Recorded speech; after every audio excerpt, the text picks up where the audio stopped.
Hello, ladies and gentlemen. This is Greg Bryant with Demonosophy and Beyond. And I, not just, but I've come back from Evil Expo. I had a presentation that I did there, and I wanted to give that presentation to all of you as well. You know, there have been people who were interested in perhaps having a class, which I can't find a decent platform for. And some people who just want to understand like the basics of what I do as a demonosopher. So when I went to Evil Expo, I did a kind of 101 presentation to explain what I do. And I would like to go over that with you guys. I know that I've I've probably done, a video or a podcast about basic demonosophy, but as I learn more, I come up with more things to help explain to people who are new to the system.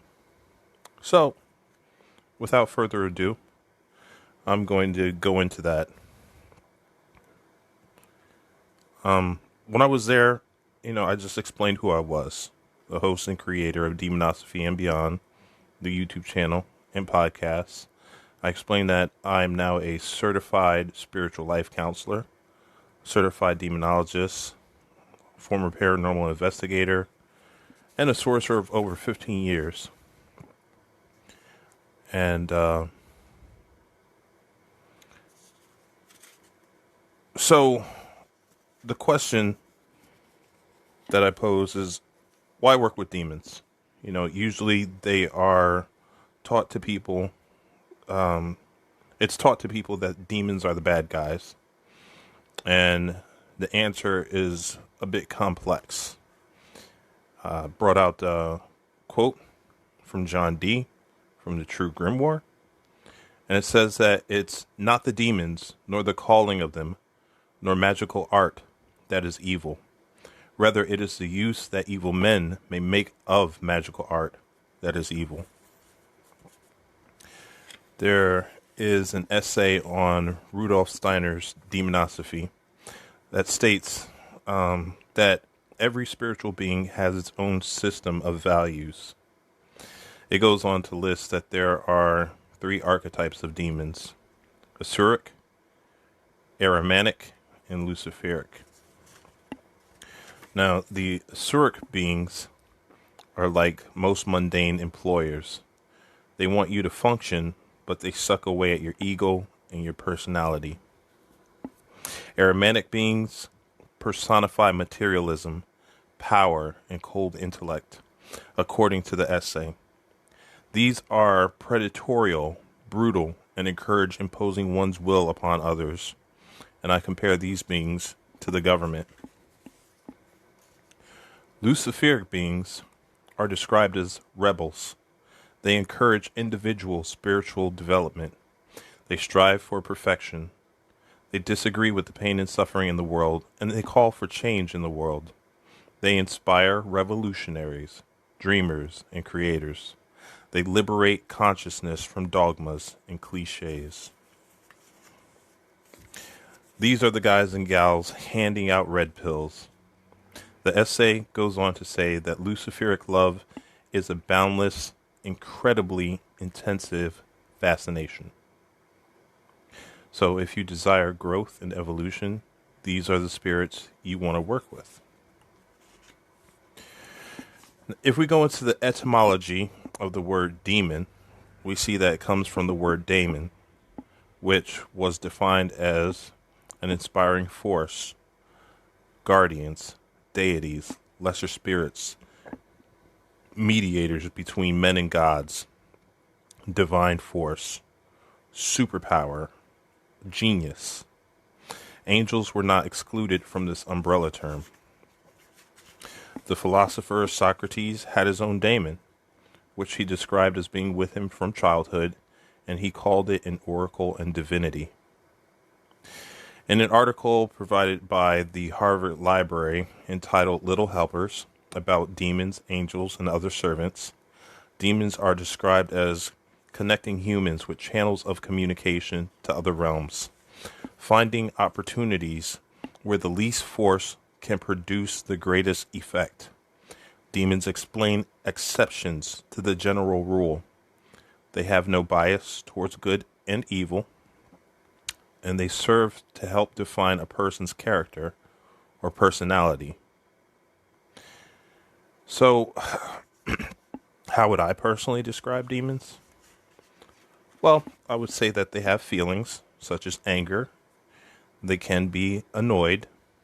And an example of annoyance, I took King Payman as a teacher. And one night, he woke me up because he wanted to teach a lesson. And I said, well, I have something to do in the morning. Can we postpone this?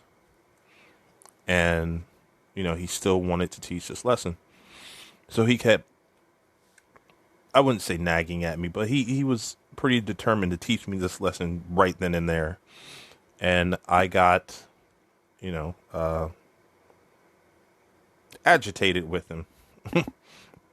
And I said some things that I shouldn't have. And so what he did was he made me wide awake, alert. There was no going to sleep. And once he did that,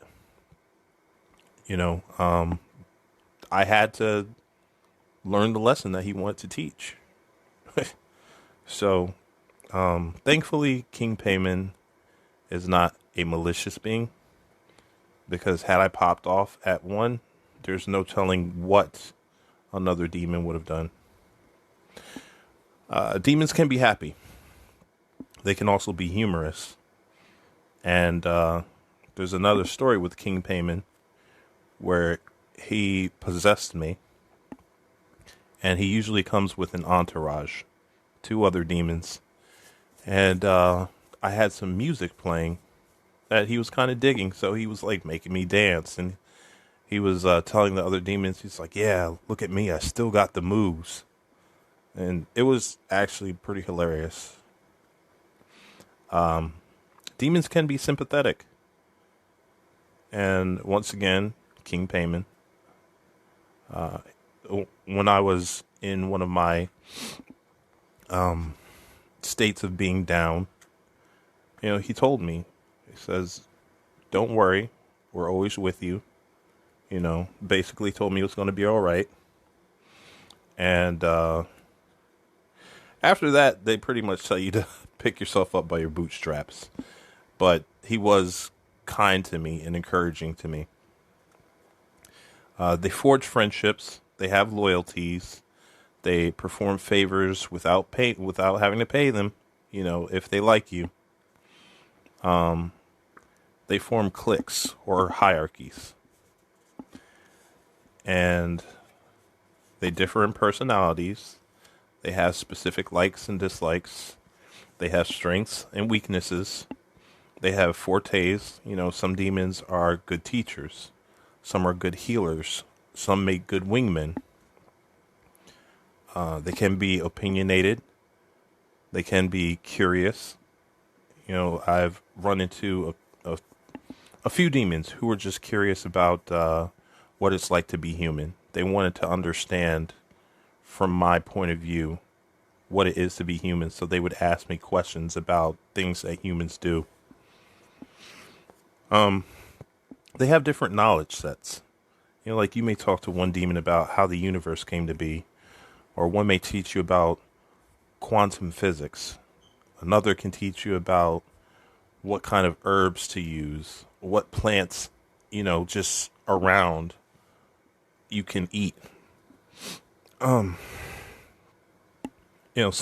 demons are good for handling big issues, while others are good with the little things. And in order to find those things out, you have to do your research. So, we went over what I think of demons, of how they are. And we talked a little bit about people in the past, having daemons, Socrates. So, what do other contemporary practitioners say about working with demons? Well, there's this demonologist that I'm friends with on Facebook. Her name is Elizabeth. And at the time that I was kind of interviewing her, she had spent 5 years with the same demon. And she told me that he is jovial. He helped her with her business. He never asked her to do malicious things, and he never tried to harm her. I also kind of, asked the occult YouTuber and author VK Johannem about the benefits of working with demons from his perspective. And he said that demons made him more discerning with his use of curses. They also helped him stop being racist against black people. Now, who would have thought that Black Lives Matter to demons? It's quite funny, I think. S. Connolly, in her book on demonology, when talking about her practice, she said, what we gain from practice, that, quote, what we gain from practice is inner peace, positive self-image, strength and courage, and a deep-seated knowledge of ourselves and humanity, end quote. Demons help me stop clinging to toxic relationships, toxic thinking, and toxic authorities. They help me to become confident in my abilities. They help me develop a backbone. They help me lead a less stressful life, to maintain physical and mental health, to understand complex scientific theories, to become more logical, and to receive wisdom needed in order to help others. Now ask yourself, if all demons were evil, why would there be so much evidence, both historically and contemporary, of humans working with them? If all demons truly hated humans, why would they aid the few who are brave enough to approach them? The fact is that the reputation of these entities has become tarnished. It's been tarnished. In the paper written for University of Nevada, From Daemon to Demon, the evolution of the demon from antiquity to early Christianity, it is said that the Greco-Roman society disdained the idea of exorcism.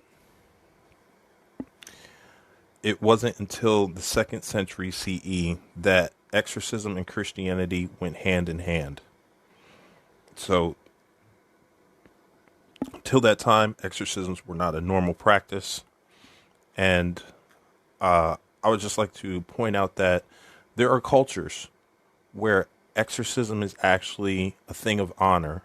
If you look at the voodoo culture, when the Loa possesses a person, like it's a whole big ritual. You have people who gather around to see these things because the spirit will tell people what they need to do, what they're doing wrong, perform miracles.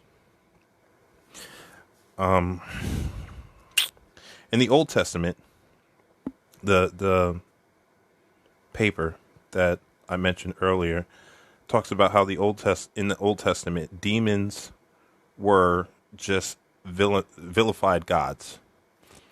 It also says that the translation of the Christian Bible may also have played a big part in vilifying demons. When speaking on the Bible being translated from Greek to English, the website Greeker Than Greek states the Greek word for demon was translated as diabolos, which means devil.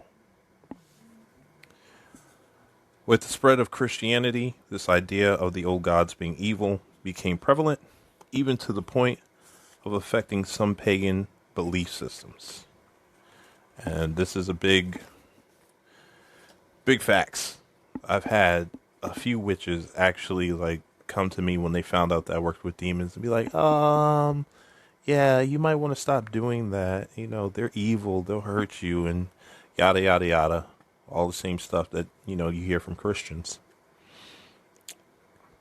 Not that I'm knocking other people's belief systems, but, you know, I'm going to do what I do. So, once I, did my research into the roots, I decided to seek out the truth by going to the source. And that is dealing directly with demons. So there are three life paths that you can take to interact with demons.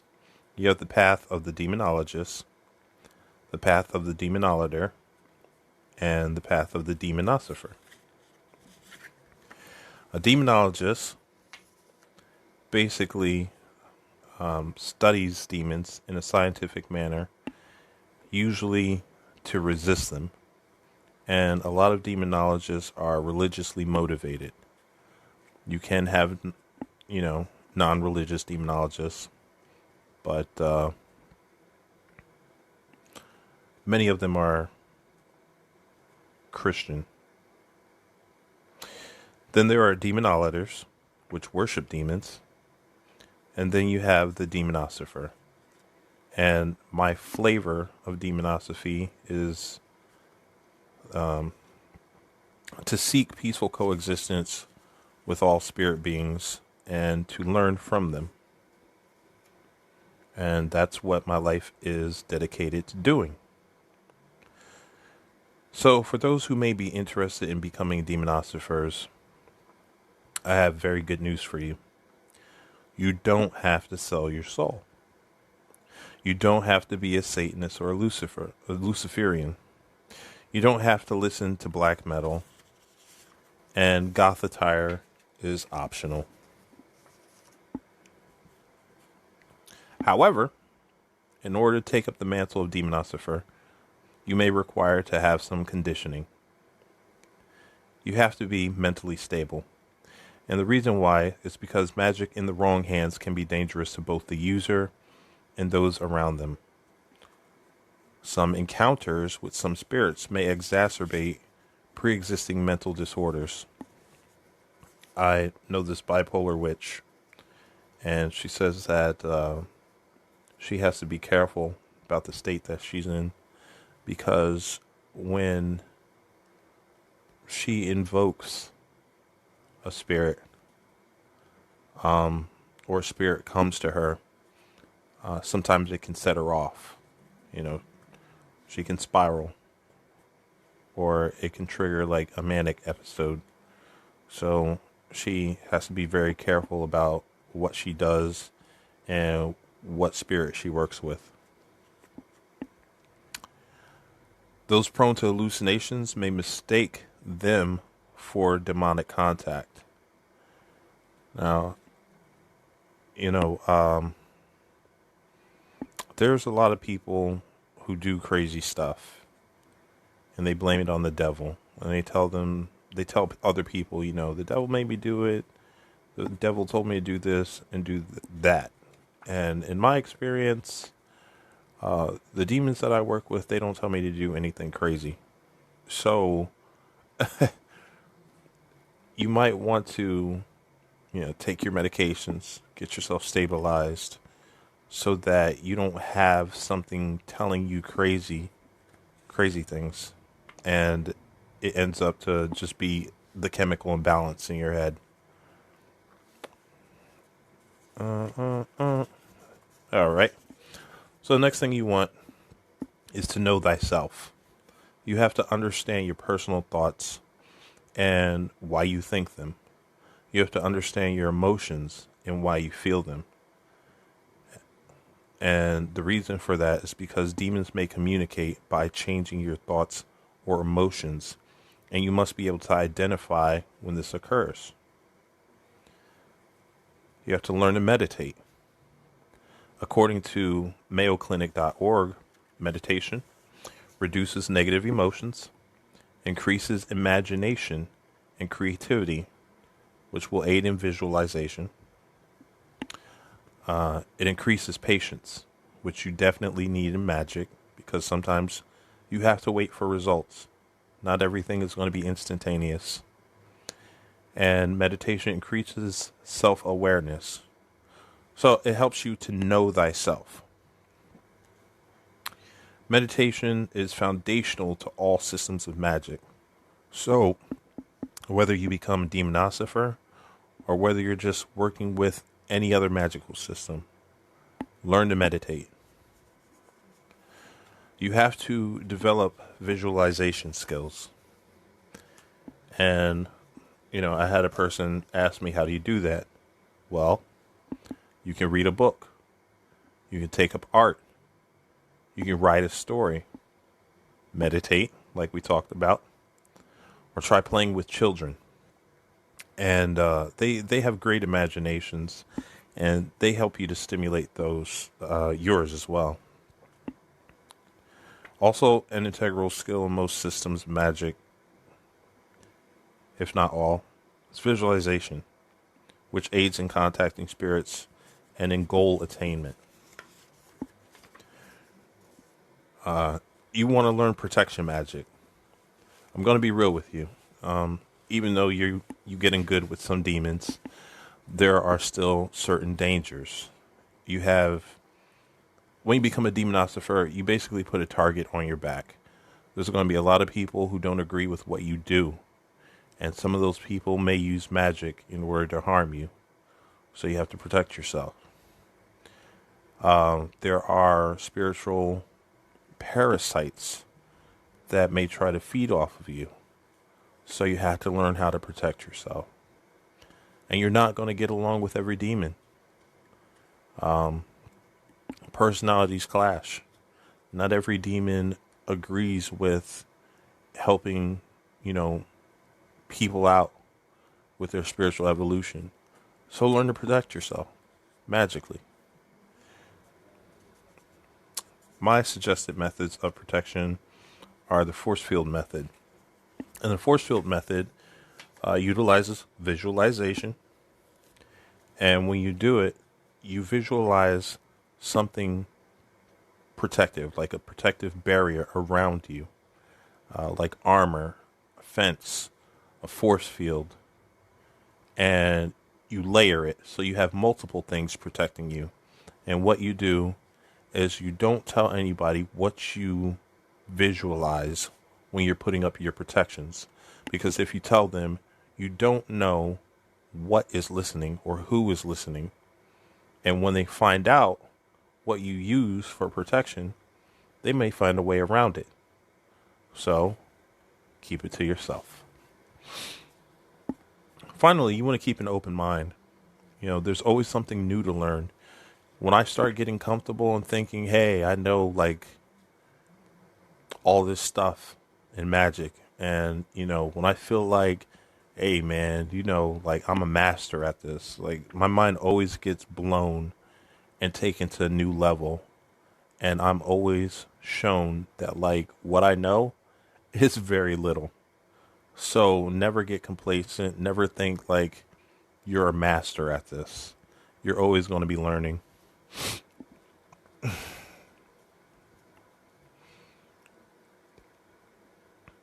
So,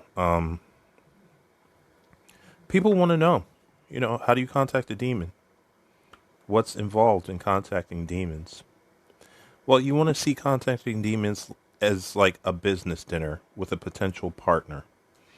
You want to research that entity that you seek to do business with. So some of the things that you're going to want to research and find out is, do they have the skills that you need? Do they get along well with humans? What does the demon look like? What does the demon's sigil look like? Does the demon prefer day or night? Does the demon favor a certain time of year? What colors do the demon favor? What incense does it like? What offerings of food and drink does it accept?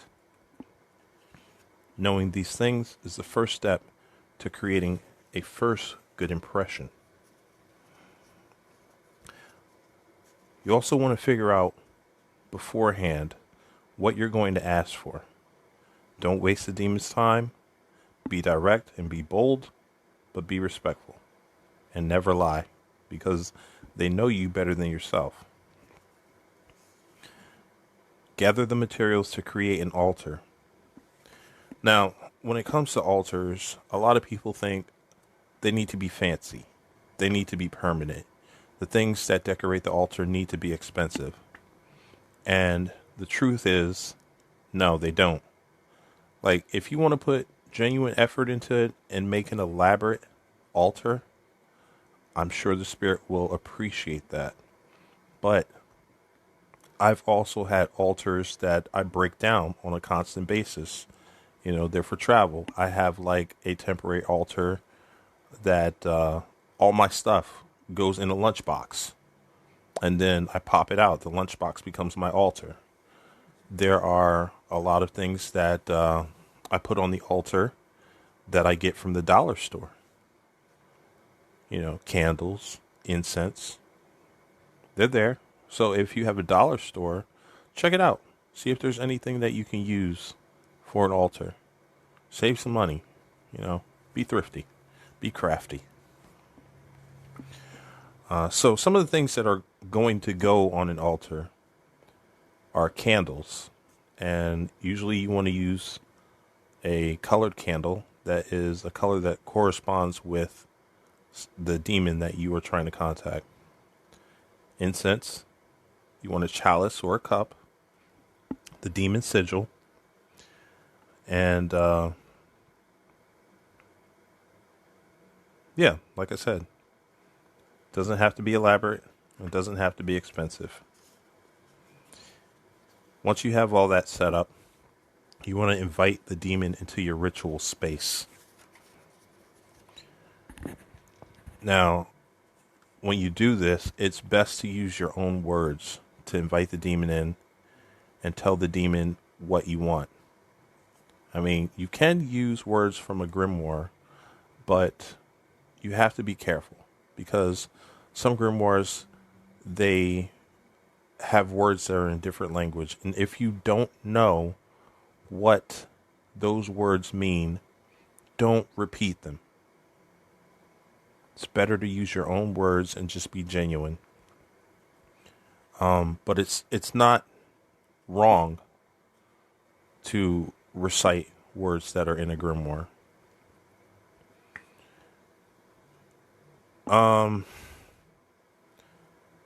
So, you know, how will you know if a demon has heard you?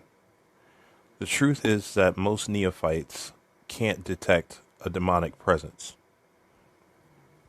If you don't know whether a demon is in the room with you, listening to you doing your ritual, finish the ritual anyway. And then, if you get what you want, you'll know that the demon heard you and was present. Now, in order to become more sensitive and, be able to detect when a demon is around, you want to constantly be doing ritual. The more you do ritual, the more sensitive you become, especially if you work with the same demon over and over. You'll become used to the energies, and you'll be able to detect, a shift in the energies when the demon is present. So for those attempting evocations, look for, first of all, for those attempting evocations, an evocation is when you bring a spirit or energy into physical manifestation. So you bring it to this reality. And a lot of people think it's like in the movies where the demon will manifest in a fleshly body and then sit down and talk with you and stuff like that. And it's like, no. First of all, physical manifestations are very, very rare. And physical manifestations can come in different forms. You may see objects that move. there may be sounds that are heard that are normally not heard in your ritual space. An image may appear in smoke or on reflective surfaces. There may be a change in temperature. You may detect an odor or a scent that wasn't there before.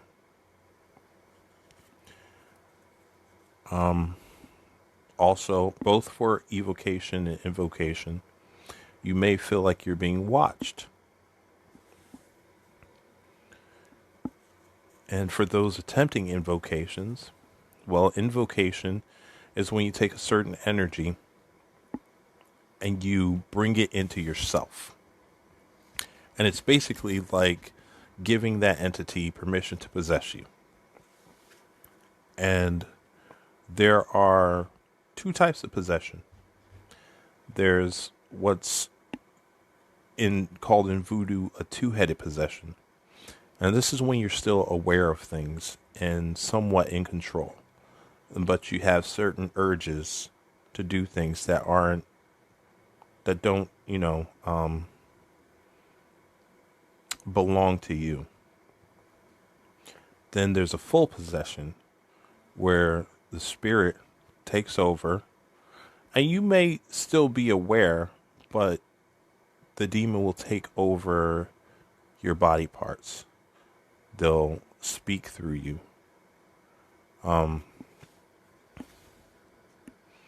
So, continuing, when you have a successful invocation, your skin or your body parts may start to tingle. Your thoughts or emotions may change. You may hear a voice in your head, and you may feel like you're being watched. No matter what, stay calm and finish the ritual. Close the ritual by telling the demon it's over.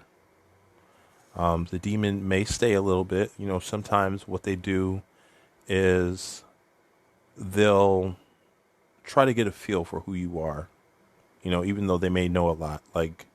Because honestly, once you go searching for demons, they already know that you're looking for them. They're already observing. But the demon knows when it's time to go.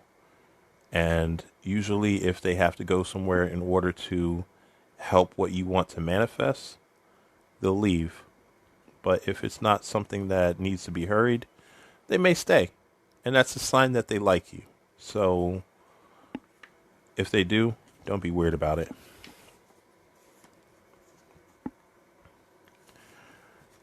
Okay, so a lot of new, witches, wizards, sorcerers, whatever they want to call themselves, they complain about their rituals not working. And the reason why their rituals don't work many times is because they're not looking for the opportunities to help what they want to manifest. What the spirits do is they open opportunities. They're not genies where you ask for something and it's going to magically drop into your lap. What you have to do is you have to take the opportunities that will lead you to what you want. For example, if you say, hey, I want more money, Well, if you're at your job and your boss offers to give you a raise, but you have to take, a higher position, and you say no, you just missed your opportunity to make more money. Therefore, you got in the way of your ritual and your spell from coming to fruition. You also want to follow up.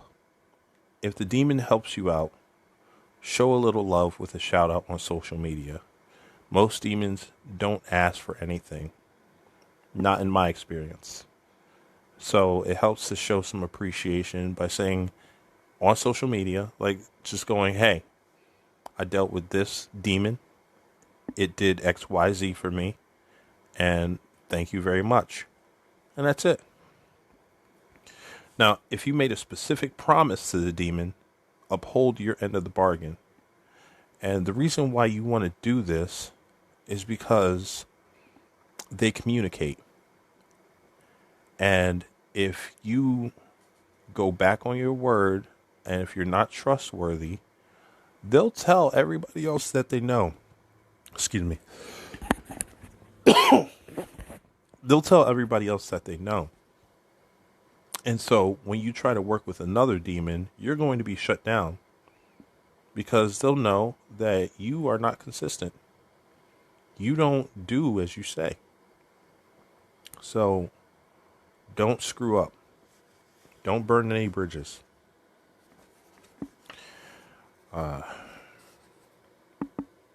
Anyway, if you put genuine effort in and you continue to educate yourself, you can build a strong, lasting relationship with the spirits, and you can improve the quality of your life and reach your potential as a demonosopher. I always encourage people to keep reading, keep educating themselves. You know, like, people can come to me and ask questions, but the best way to find answers is through practice. It's through experimentation. And, you know, each person who is like a mentor or a teacher, they're going to have their own biases. So what you want to do is you want to figure out, you know, what is your truth? What is your way of contact? What, you know, you're comfortable with? Like, a teacher may teach you one way to do something, but that may not be the most efficient way for you to do it. And that's why you need to educate yourself and get information from different sources. So that's the gist of what you need in order to become a demonosopher. That's the basics about, you know, who and what demons are and what kind of benefits you can get from being a demonosopher and working peacefully with the spirits. I hope you enjoyed that. You know, if anybody ever has any questions, feel free to reach out to me. You can leave comments on my YouTube channel, or I believe you can also leave comments here on the podcast. So I hope you have a good night, and hopefully we'll be talking again soon.